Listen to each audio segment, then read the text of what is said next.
I marry her. You insist. Oh, Donnie.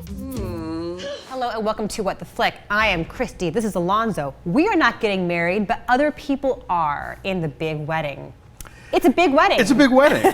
Hence the title. It's a super generic title. So Ben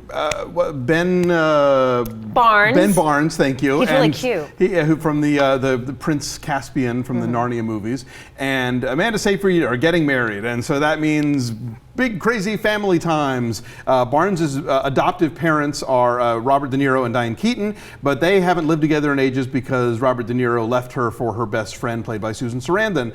And De Niro and Keaton's biological kids, Katherine Heigl and Topher Grace, have issues of their own, as do Seyfried's parents, Seyfried, sorry. I think it's Seyfried. I don't know. You don't even know, and you're correcting me. No, it love is Seyfried. Okay, fine. David Raish and Christine Ebersole. And so Ben Barnes' mother is Colombian and super Catholic, and so he asks De Niro and Keaton to pretend to be married so she doesn't get offended, and craziness ensues. Take a look. You know what your son just told me? Al's biological mother is under the impression that divorce is a great big fat sin. Hell it is then.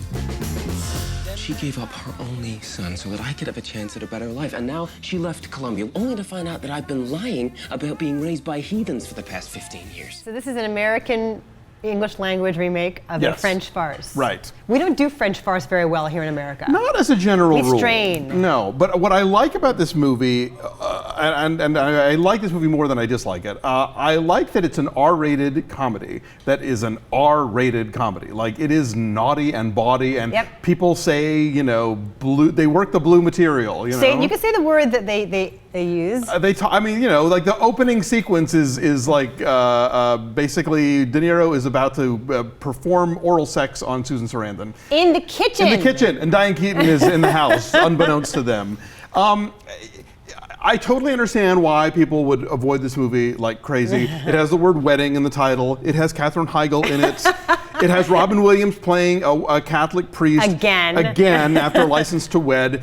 So, you know, it may just be that I went in with such low expectations that the fact that it didn't physically punch me in the face makes me like this movie. I laughed enough times. Like, you know, there are comedies that you don't laugh at all, and there's some you laugh constantly, and there's other ones that you laugh enough times that you feel like you've seen something that was not a total waste of your time. I did not laugh enough times. Okay, fair enough. I laughed here and there. Sure. But for the most part, found it really hacky, really strained, and a huge waste of an enormously talented cast. I mean, because they are who they are, because Diane Keaton can just show up and be radiant, and just be lovely and breezy and funny and daffy.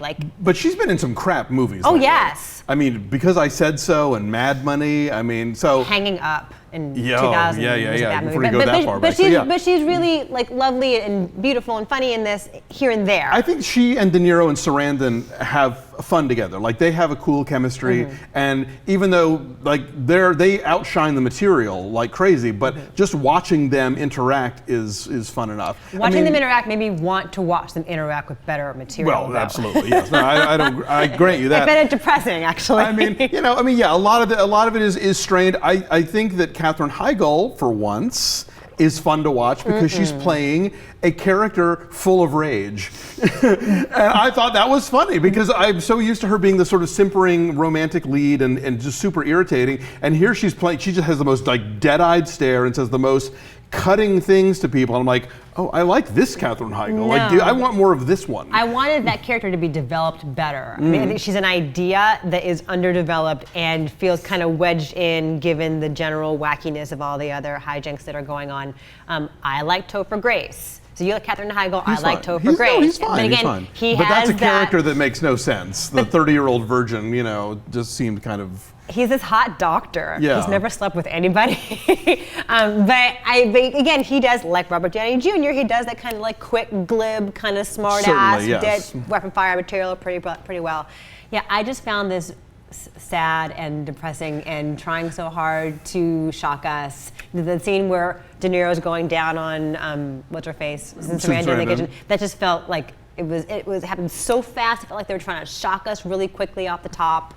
I don't know. I mean, I don't want to sound like I'm defending this movie because it's not particularly great, but I think it's the perfect movie for when you have the flu and you're on the sofa under about like 3 blankets and you're half woozy with cold medicine. This is the kind of movie that you want to watch on HBO or whatever. So you can fall asleep during it. Yeah, and not have missed much. Yeah, no, and another great example though is you were not at the screening, but Dave and I were at the screening, which was sponsored by Coast 103. Oh, I heard that was a jamboree. Right, yeah. which was the LA adult contemporary easy listening station where they have love songs on the coast at night, and that is kind of your target audience. People who are like, oh, I like Susan Sarandon. Oh, I like Katherine Heigl. Let's go see that movie. Yeah, it's a mom movie if your mom doesn't mind discussion of like 9-hour orgasms or whatever, because it is an R-rated, movie, Right. and I kind of appreciate that because I feel like so many movies are so PG-13 and like let's